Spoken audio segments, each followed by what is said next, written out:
Welcome, bumwipes, to TP For Your Earholes. I am Patrick Schmidt. I'm one of your two co-hosts. And I'm the other one, Charlene Schmidt. Hey.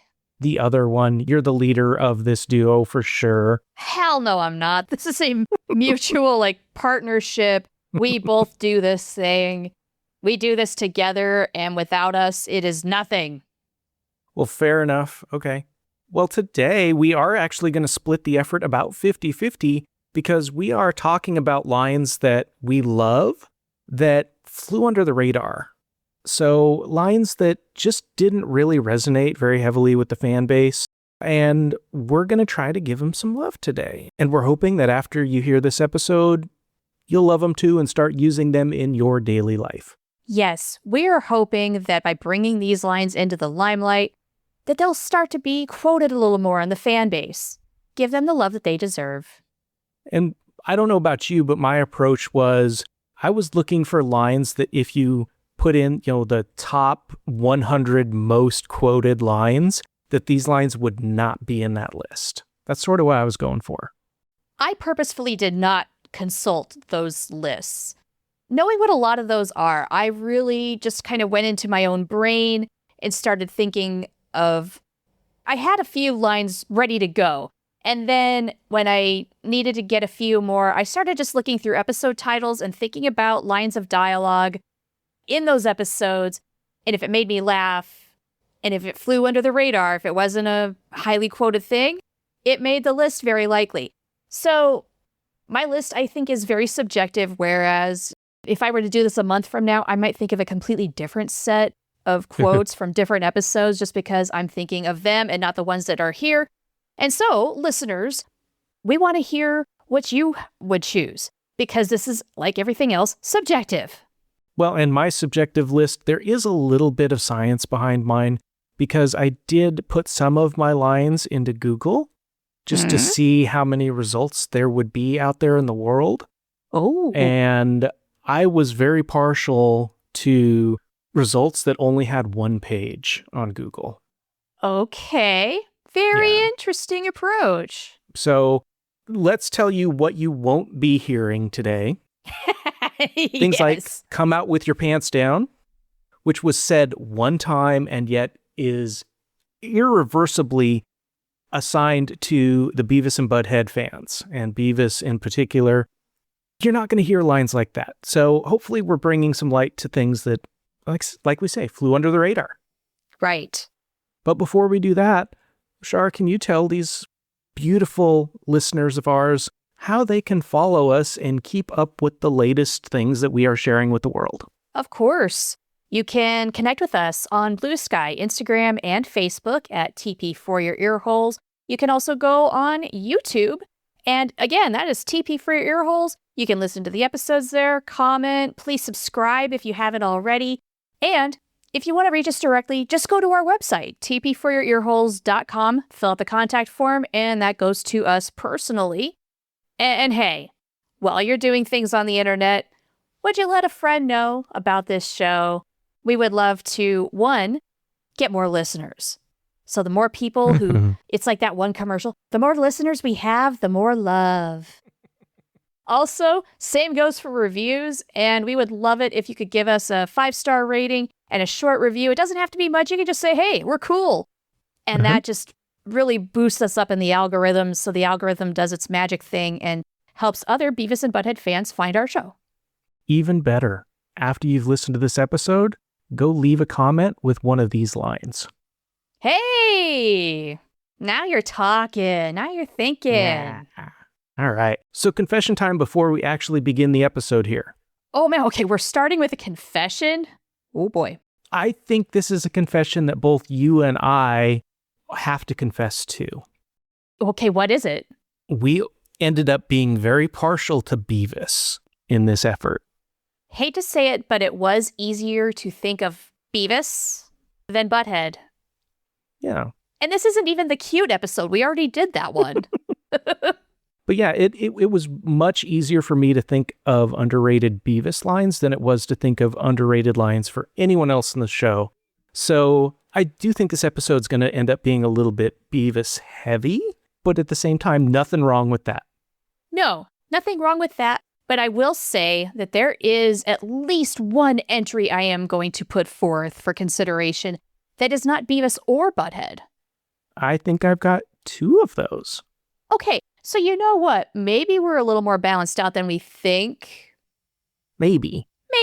But maybe skewing just a little bit heavy on the Beavis, but hey. Well, if you're cool with it, I will start with one of the Beavis ones from my list. Yeah, go for it. And that line is terribly underrated, terribly underused. When Beavis says to Butthead, "Damn it, why do you always have to tear down everything good in my life?" You love this line, and you say it often in conversation with each other. I love it so much. Why do you have to tear down everything good in my life? And in case you're wondering where you can find that line, it's in The Mystery of Morning Wood. It's during the Juliana Hatfield video. And I am so surprised that this hasn't gotten more love because it is so well done, so well timed, and so Beavis. And you would think it fits into certainly friendly conversation just among like your besties and what have you. Right. As like a friendly banter. That's why we do it. Oh, yeah. Other people should too. Yeah. And it's super fun for us to pull out whenever there's any sort of like slight criticism. Yeah, and occasionally that happens. Yeah, of course. It's really interesting when and how that line gets used in our house because it'll be, just something like, you'll be like, "Are you going to shave this week?" And I'll be like, "Why do you have to tear down everything good in my life?" And I'm like, "Bro, it's poking me from a foot away, dude. Stop this. Why are you making everything in my life that much harder?" All right, what do you want to start your list with? You started with Beavis. How about I start with Beavis? Let's just do some Beavis here. All right. And this is another one of our favorite lines. And this was one of the very first things that I thought of with this topic. And I even warned you, I'm stealing this line when we were making our lists. Just because I had a feeling maybe you'd think of it too. And that is in the episode Versus the Vending Machine, where they're at the vending machine and they're going to get sour cream and salsa pork rinds. And it's on the bottom row, F2. And Beavis says, "You sunk my battleship." And can you just imagine this visual of like a littler Beavis playing Battleship? Fire, fire, fire. I sunk your battleship. And confession time, because I know Shar knows this, but I don't think our audience does. That line in particular, I don't know how many times I watched that episode, like 20 times, before I realized that line even existed. Talk about flying under the radar. Every single time. And it's just like, once you hear it, you can't unhear it. And now we say it to each other all the time. It's hilarious. That's right. And now you can't unhear it either, listeners. All right. What's your next one? So I will try to go off the board here and not give a Beavis quote. Okay. And I'm going to give you a Butthead quote. Do it. This is one of my favorite back and forths that Beavis and Butthead ever have. It's during the Cypress Hill video. It's in the episode For an Exchange, where Butthead tells Beavis, "Shut up, essay." Oh, yeah. Butthead, the most white-looking dude I've ever seen, just pulling out essay because he's watching Cypress Hill. I love it every time. It's very reminiscent of a lot of people I knew growing up who, you show them one Cypress Hill video, you let them listen to Snoop Dogg one time, and all of a sudden they realize, oh my gosh, there's this whole world outside this town of 400 people in the middle of nowhere, Wyoming, and they want a slice of it. No shit, really? Yeah, but like, shut up, essay. It's funny because it's so misplaced. Right. This lily white asshole who does take Spanish class, but only has the menu of Taco Bell memorized, is saying essay. Yes. Yeah, that's another one that we fit into everyday conversation, usually when we're maybe actually getting on each other's nerves or figuratively getting on each other's nerves, either way. Yeah, and we do it ironically. We know what we're doing. Yeah. Butthead doesn't, and that's what makes it funny. Okay, well, if you did a Butthead line, I'm going to do a Butthead line. I'm just going to copy you. How about that? Okay. Copy my butt. Copy my butt. And I'm going to go to the episode Figure Drawing, where there's the nude models. And the first model is a lady, and so they are all about this. But do they have any supplies with them to actually draw this lady? No, they do not. And the instructor takes note of this and says, if you're not actually going to be drawing in this class, I'm going to have to ask you to leave. And both Beavis and Butthead are mortified by this idea. Please don't make us stand up. Right. And Butthead says, you're a guy, right? Please tell me you understand penises, because that's kind of what's happening here in this situation. Yay. That's such a good line. He's actually, like, it's kind of tactful the way he's trying to say it. And what really gets me, though, is the delivery. It's a very understated line for Butthead, and that's what makes it so funny. Indeed. So my next entry on the list, I'm going to, I think, make a pretty bold claim here and say that it's the only foreign language entry on our list. Ooh, I think I have an idea of what this is. Please continue. And it's something that goes through my head a lot. It was the very first thing I thought about when we were putting this episode together, because it's a line that goes through my head a lot as a teacher. Oh. And that line is, antes de que empiece la prueba. Yes. From your favorite episode, Pregnant Pause. From my favorite episode of all time. And if you don't speak Spanish, even a little bit, I do speak Spanish a little bit. It's really broken and really bad. But what that means is before you begin the test, which is the Spanish instructions on the pregnancy test, antes de que empiece la prueba. Right? I'm butchering the word prueba because Beavis butchers the word prueba. Okay. Yeah, so he says it wrong, so that's why I'm saying it wrong. Just to throw that out there. And once I realized that was actually what he was saying, like, oh my gosh, those are actually instructions that would be on a pregnancy test. And those just, I don't know, it just made the scene all that much funnier because, somebody had to put those thoughts together. Yeah, totally. Who did and who got to write that in the script? I'd love to know. And I wonder, did they actually go out and buy a pregnancy test and look at the Spanish instructions? Oh my gosh, maybe.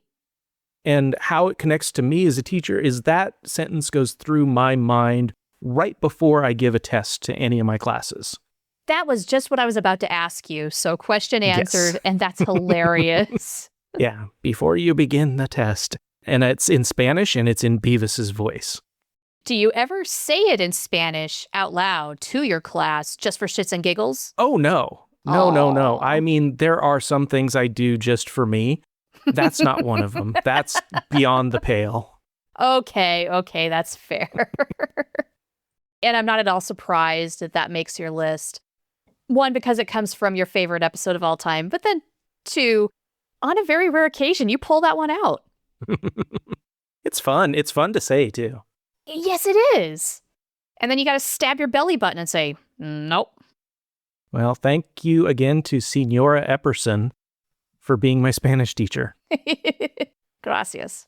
Okay, we're back to Beavis, so I'm going to do another Beavis line. And this is a line that I've always found pretty funny that definitely flies under the radar, just because I guess in this particular scene, so many other things are happening that might be a little funnier as it goes on. Or maybe it's the fact that I was a psychology student and I studied Freud that makes this so funny, but this is in the episode U.S. History, where Beavis finds out he has to give an oral class presentation. And he says instead, I'm going to do an anal report. So if you studied Freud, you know things about oral fixations, anal fixations, things that happened. Like maybe things went wrong. Your parents did something wrong when they were toilet training you or something like that. So oral and anal fixations are a very big deal. And that's why everything is wrong with you in Freudian psychology. And then I have to give an honorable mention in the same episode too. Shut up, I'm not done yet. Just because of the fast way he delivers that line. Yes. By the way, again, anytime I give an oral report to my students. My anal report. Yeah, this line. Same. Yeah. Mm-hmm. But well chosen. Thank you. It's a good one. And and underappreciated. Underappreciated. We don't see it enough. Highly underappreciated. I hope that once the fan base hears this, that will change. Yes. And I have another education one. This is not Beavis and it's not Butt-head. Okay. We're going off the rails here completely because I do not believe this character even has a name. Whoa. This is the student teacher in the episode Women. Okay. As she explains how upset she is that this has been like the worst experience of her career.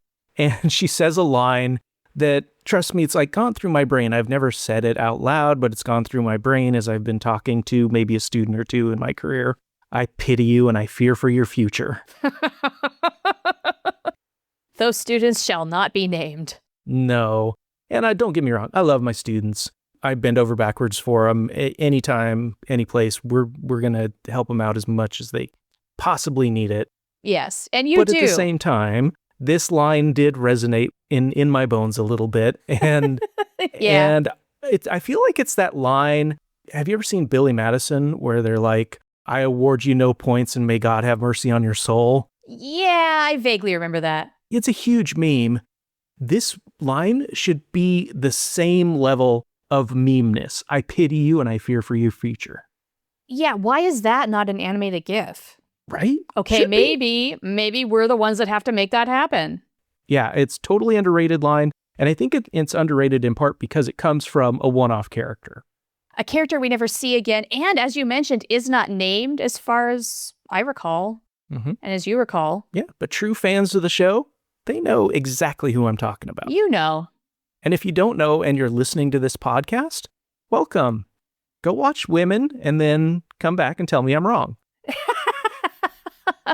Hey, you know what? We enjoy the comments no matter what they are. We don't always respond to the mean ones just because we got nothing to say. If there's nothing nice to say, you say nothing at all, right? That's what Mom taught me. Right. Okay, what's next on your list? Okay, this is one of my favorites. I think this is actually a favorite episode, too, that has gotten a little love on our podcast, but maybe not enough. So it's time to bring this line into the limelight. And this is in the episode Radio Sweethearts.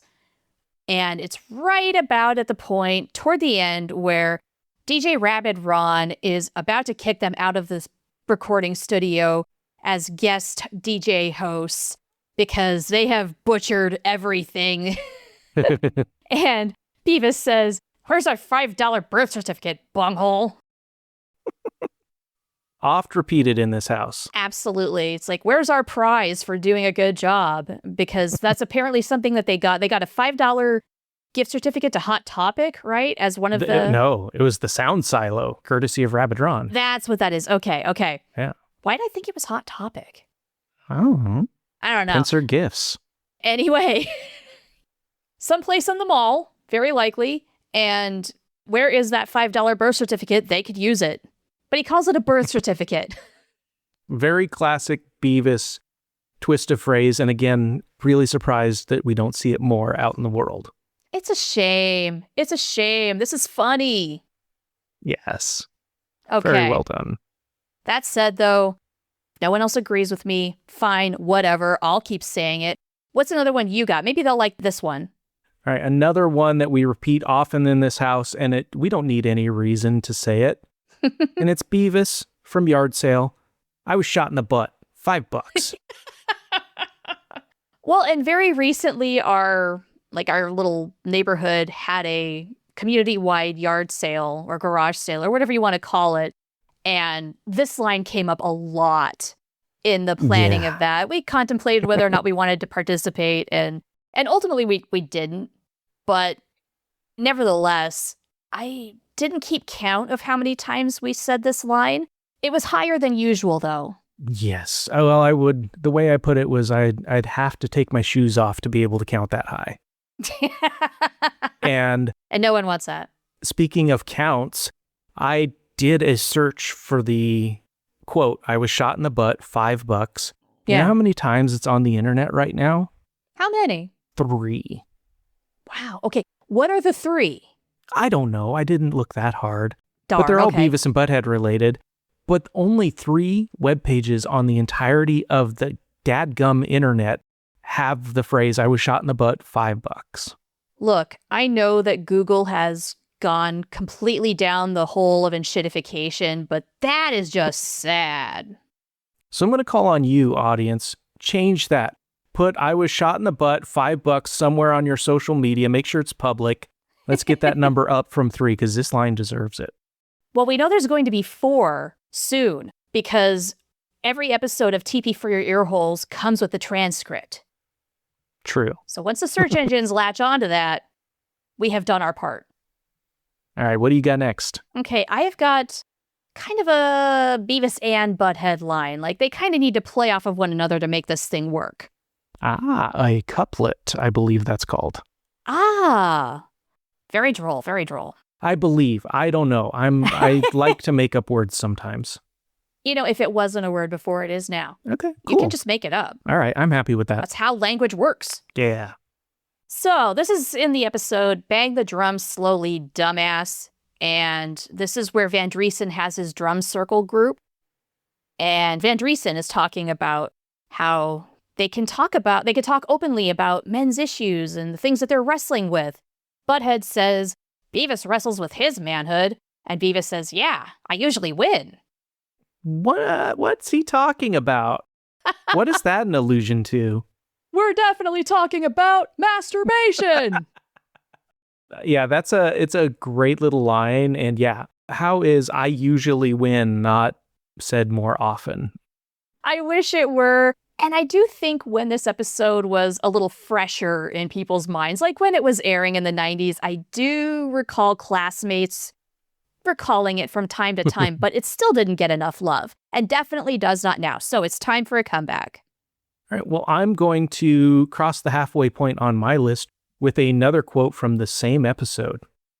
Okay. Bang the drum slowly, dumbass. Again, another line that we repeat a lot, and I threw it into Google to see if we were alone. Yeah, we're alone. It's us and a bunch of farmers who use the phrase backhoe and a forklift, a front end loader and a combine. Yes, we pull this one out when we want to commit acts of violence. Yeah. And for the record, we don't, but we think about it. Yeah, and these are all the implements of destruction, to steal a phrase from Arlo Guthrie, that we would use. Backhoe and a forklift, a front end loader and a combine. And an ice pick. Only then will I score. That's right. By the way, if you put in front end loader and a combine into Google, you get less than 10 results, and half of them are farm. Like, you can go to the farm museum. They've got a front end loader and a combine. Wow. Yeah. The Farm Museum. Mm-hmm. Where is that, Nebraska? Probably. If not Nebraska, probably Iowa. Yeah. But I do think it's a great quote to be able to use. Yeah, one, when you want to commit just wanton acts of destruction. And 2 is when somebody starts making a really long list, you just throw that in. A backhoe and a forklift, front end loader and a combine, right? Why not? To tack on to somebody's list of 10 or 12 or 15 or 20 things. Oh, God. Yeah. Yeah, you definitely do. I was thinking just over 5 would be enough. This But is if you're true. going for 10 or 15, definitely throw that in. Okay, I think it's time for a Butt-head line.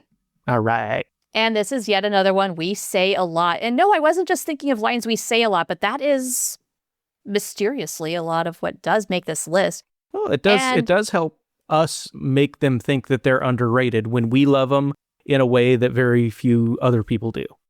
I mean, that is part of the criteria, right, of this episode is that we Yes. love them, so that does track. The line comes from Viacon Cornholio. Fantastic episode. And that's probably why this line flies under the radars, because there's so much more other hilarious things that happen. But I love it when the immigration officer comes into Burger World and Butthead says, how can I help you this tonight? Such bad grammar. I love it. So anytime I'm thinking or talking about like service in some fashion, whatever context it is, I don't even know. But this line definitely comes out in those instances. And for what it's worth, this is like the 90s equivalent of welcome in. And Yeah. I haven't talked about it on this episode, but I've talked about it with you, how much I hate the phrase welcome in. You do. Yeah. I would much rather have someone say, "How can I help you this tonight?" in mid-morning. I think it's a lot more interesting to than say, "Hello, welcome." Yeah. That's a thing that people in LA say a lot. Yeah. Which, fine, standard issue greeting, but "how can I help you this tonight" actually kind of makes you think a little bit about what they're saying. Catches you off guard. All right, what's your next one? So since we're in Butthead mode, let's stay in Butthead mode. And this is Okay. from the episode Inventors, where the boys invent the Butt Scratcher 2000, and it's just a wire hanger. And Butthead asks Anderson, "Do you think your butt is stupid?" It's so well delivered. It's like he really could be a decent salesman, but he has no clue what he's doing. He's sort of got that natural ability, and he's, maybe he's watched QVC a couple too many times. Oh, maybe. But yeah, do you think your butt is stupid? It's honestly a really great sales line. It is. It's a great tactic. Your butt can't possibly be stupid. And therefore, you better get that Butt Scratcher 2000. Exactly. Love it. Let's jump back to Beavis now, shall we? All right.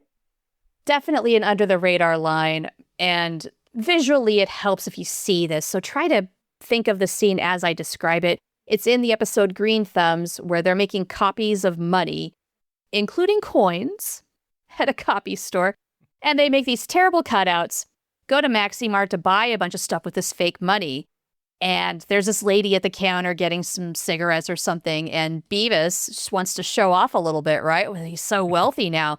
He stuffs some paper coinage into the Help the Children jar and says, "I like to help the kids." Yay. I want to do this every time it's like, billionaire donates $1,000 to charity. God, that's kind of, yeah. I'd like to help the kids. Yeah. But if I said it, I don't know that anyone would get it, and that's the problem. It's sad, but what I really love about this line is Beavis's sincerity about it all. He really thinks he's helping. Yes. What's another one you got? So I'm going to stick with Beavis. And Okay.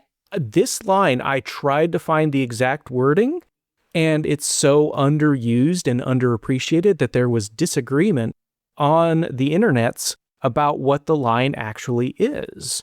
And I watched the episode, and now I get why there might be disagreement. And the question is the insult bum wipe or bung wipe? Ooh. With an M on bum or an NG on bung. But the line is Beavis saying to Butthead, after Beavis explains this very complicated scenario about seeing the singer chick as a prostitute and wanting to pay her, and Butthead is like, ruins that sort of vision for him, and Beavis said, "That's what you call a fantasy, bum wipe." Yeah. I can see how that got really easily confused, though. Yes. And now it's probably one of those Mandela effect things. He said, "What now?" Yeah. But it's such a great little moment where it's just like, don't yuck somebody else's yum. Yeah, exactly. Yeah. Back before we had that phrase, you could just say, "That's what you call a fantasy, bung wipe." Right? Live and let live, damn it. Okay, I have one more Beavis line left in my list. So how about I just get that through? All right. It's in the episode Tech Support, one of my favorites. And it's Beavis imitating Hamid's style of customer support and saying, "I understand your frustration. How's the weather in Biloxi?" Yes. Now, I do think this line is actually a little bit more popular than we might be giving it credit for. Think so? But at the same time, it's also a line that I think not enough people know about because it's season 8. Yeah, and sadly, I don't think season 8 gets enough love. Mm-hmm. And by the way, you may have noticed so far not a lot of stuff from the reboot. Yeah. That's because we don't know what's going to survive the test of time yet from the reboot. In case you're wondering, why are we hearing any reboot quotes right now? It's because we don't know what's underrated yet. We need to give that about 10 years, and then we'll know. Yeah, for sure. So I also have one more Beavis quote on my list. Do it. This is Beavis commenting on the Just One Fix video from Ministry, and it's in the episode Tornado from season 3. That was beyond the limits of good taste. You like to pull this one out on a rare occasion. Which was what critics were saying about Beavis and Butt-head. It's very meta, and that's what makes it so hilarious, is these guys actually do know what good taste is, and they know when things go beyond good taste. They also know, oh, you'll say that about us as a show, but you won't say it about this ministry video. Right. Beyond the limits of good taste. It's so Karen of Beavis to say it that way, and it's just so well done. The delivery is mwah, chef's kiss. So tell me what else you got on your list. I've got one more Butt-head line that I would like to put forth to the internet. Nice. And this, I think, is an easy one. This is actually from my very favorite episode of the classic series, Butt Flambe, and it's Butt-head presenting Beavis and his crispy ass to the ER attendant saying, "Look at him. Just look at this pathetic piece of crap. How come we are not saying this all the time to our friends whenever they do something stupid or..." Well, and the sentence before that, he's the one with the problem. Yeah. Look at him. Look at him. I just love the way that line is delivered, and it makes me laugh. Yeah. Therefore, it occurred to me, it should be on this list, and we should be saying this a little more often whenever we want to point and laugh at somebody. Look at him. Yeah. And with that intonation and delivery, too. Yes, yes. So I'm to the last quote on my list of 10. And I think it's appropriate that we end this list with a quote from somebody whose name starts with B and is 2 syllables long. Okay. And that is Buzzcut. B for Buzzcut, of course. And this is one of my favorite quotes. You've heard me say this. This definitely comes up in my mind when I am trying to think through my day, either something that I've done or something one of my students has done. And that quote is from the episode Water Safety, where Buzzcut is talking to Butt-head. "Do you have an explanation for your inexplicable behavior?" I think I've mentioned this quote on the show before, but damn, I love it, and damn, it's underrated. Do you have an explanation for your inexplicable behavior? I keep waiting for the day where that accidentally slips out of my mouth.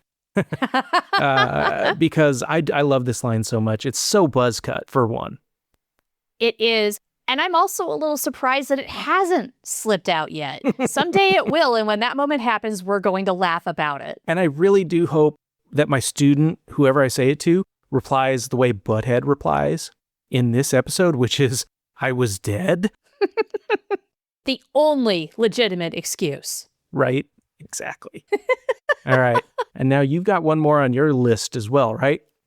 I do. And then that's it. We're done. And this is my quote that is not from Beavis or Butt-head on my list.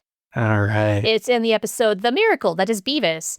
And it's from Dan Silver, the self-help guru. And I love it when he says, "Now just get out of here," to Beavis after giving him a copy of his book. Because I don't think he knows what to do with Beavis. No, I think he tried in good faith and then realized it was a fool's errand and gave up. Right. So just get out of here. Here's a book. This one's on me. Now just get out of here. Please don't bother any of the other patrons on your way out. I feel like that's the line that every single waiter or waitress that we've ever had, when they drop off the check, that's the line that's going through their head.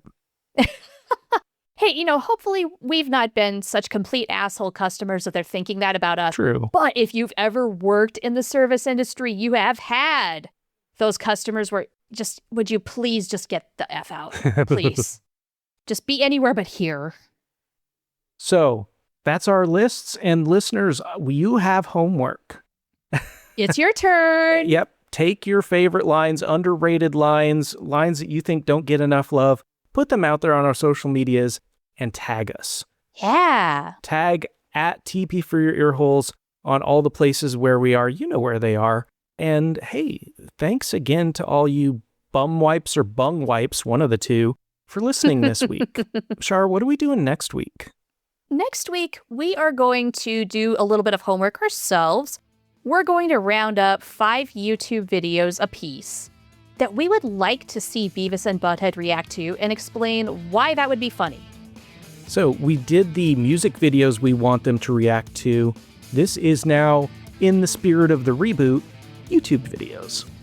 Right, which means teenage Beavis and Butt-head and old Beavis and Butt-head and even smart Beavis and Butt-head are all in play. Yes. And before we go today, one last underrated line from Butt-head. Just because something's cool doesn't mean that something else doesn't suck.